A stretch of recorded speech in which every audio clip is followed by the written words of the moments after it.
रघुकुल रीत सदा चली आई, प्राण जाई पर वचन न जाई। सिया राम जय जय राम, सिया राम। मंगल भवन अमंगल हारी, द्रवहु सुदशरथ अजिर बिहारी। जय जय राम, सिया राम, सिया राम, सिया राम, सिया राम। प्रेक्षक हो नमस्कार। चरितं रघुनाथस्य शतकोटी प्रविस्तरम, एकैकमक्षरं पुंसा महापातकनाशनम। आदिकवी वाल्मिकी विरचित रामायण हे एक महाकाव्य तर आहेच, परंतु ते इतरही अनेकानेक वैशिष्ट्यांनी युक्त असंच आहे।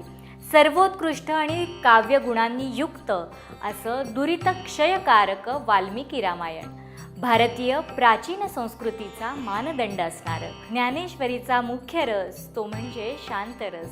जिथे शृंगाराला देखील आपला माथा नतमस्तक करावा लागतो तोच हा शांतरस। प्रेक्षक हो, हा शांतरस भगवान श्रीरामांमध्ये देखील दिसतो। सकल सुखांचा आरामू, तो मी हृदया माझी असता रामू, की भ्रांतासी कामू विषयावरी। यात रामाबद्दल वर्णन आलेलं आपण सारेच जाणतो। वाल्मिकी रामायणाचं महात्म्य आणि आपल्याला ज्ञान, धर्म, विश्वप्रेम कसं मिळवता येईल या साऱ्याचं उत्तर फक्त श्रीरामचरित्रामध्येच आहे। आपल्याला ते कसं मिळेल याच विषयी आचार्य स्वामी गोविंद देवगिरी महाराज यांनी केलेले हे मार्गदर्शन पाहुयात आपल्या आजच्या या विशेष भागातून। माझा मराठाची बोल कवितिके, परी अमृतातेही पैजा जिंके, ऐसी अक्षरे रसिके मेळवीन। ये ज्ञानेश्वर महाराज की प्रतिज्ञा है कि मेरी इस ज्ञानेश्वरी के सामने अमृत भी स्वयं को फीका मानने के लिए मजबूर होगा। और ऐसी ज्ञानेश्वरी है। उस ज्ञानेश्वरी का मुख्य रस क्या है? उस ज्ञानेश्वरी का मुख्य रस है शांत रस।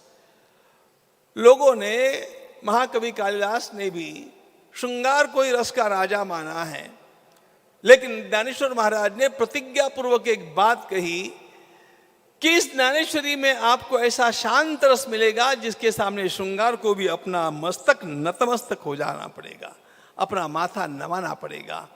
श्रृंगाराचे माथा पाय ठेवी, श्रृंगार के मस्तक पर अपना पग रखने वाला शांत रस यदि कहीं आपको देखना है कि जिस ज्ञानेश्वरी का केवल पठन करते करते केवल आंसुओं से मनुष्य भीगता जाता है, अंतरंग आनंद से भरता है और बाहर से आंसू बहते रहते हैं, उस शांत रस का दर्शन कराने वाली ज्ञानेश्वरी है।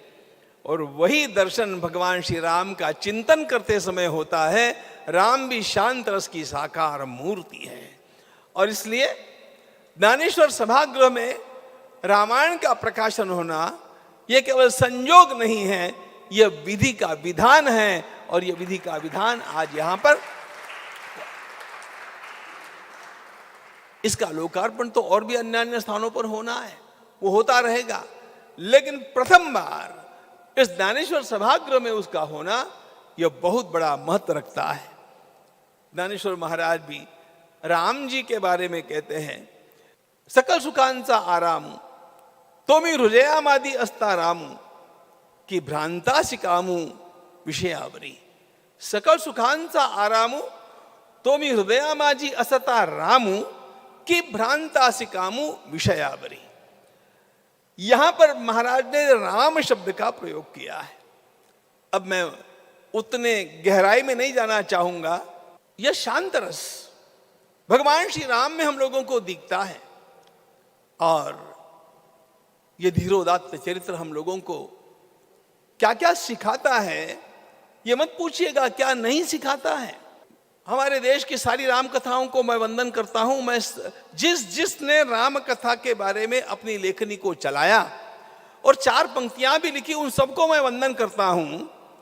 और ज्ञान भक्ति वैराग्य जहाँ जहाँ से ग्रहण करना चाहिए वो सब ग्रहण करना ही चाहिए, उससे हमारे जीवन का कल्याण है। इसलिए वो जहाँ जहाँ से मिलता है वहाँ वहाँ से ग्रहण करना चाहिए। लेकिन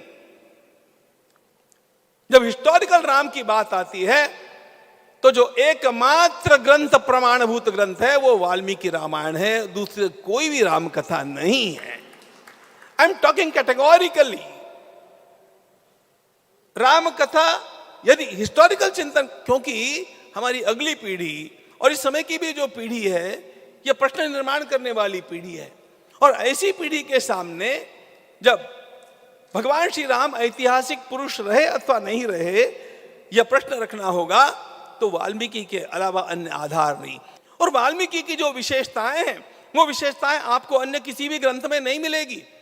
सबसे पहली विशेषता वाल्मीकि की यह है, ध्यान इस बात का रखना, बाकी सारी राम कथाएं भगवान श्री राम के पश्चात सैकड़ों वर्षों के बाद में लिखी गई।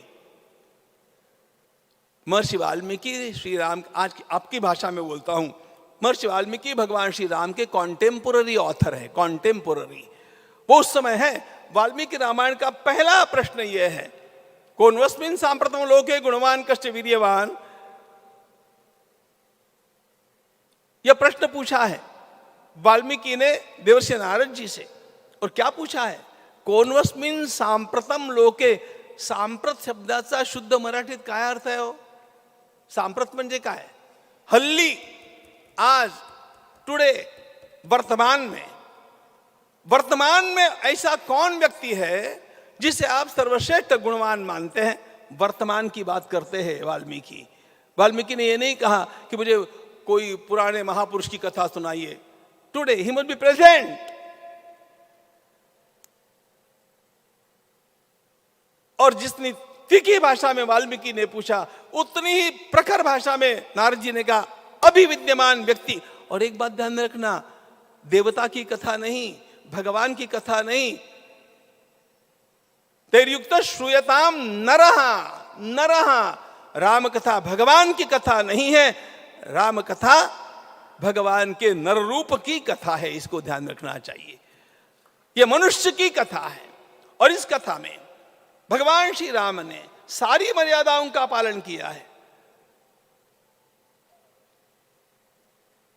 सारी मानवीय मर्यादाओं के भीतर रह करके भी कैसे ज्ञान का, धर्म का, प्रेम का, विश्व प्रेम का प्रकाश बिखेरा जा सकता है, यह श्री राम के चरित्र से हम लोगों को देखने मिलता है। यह मनुष्य का चरित्र है।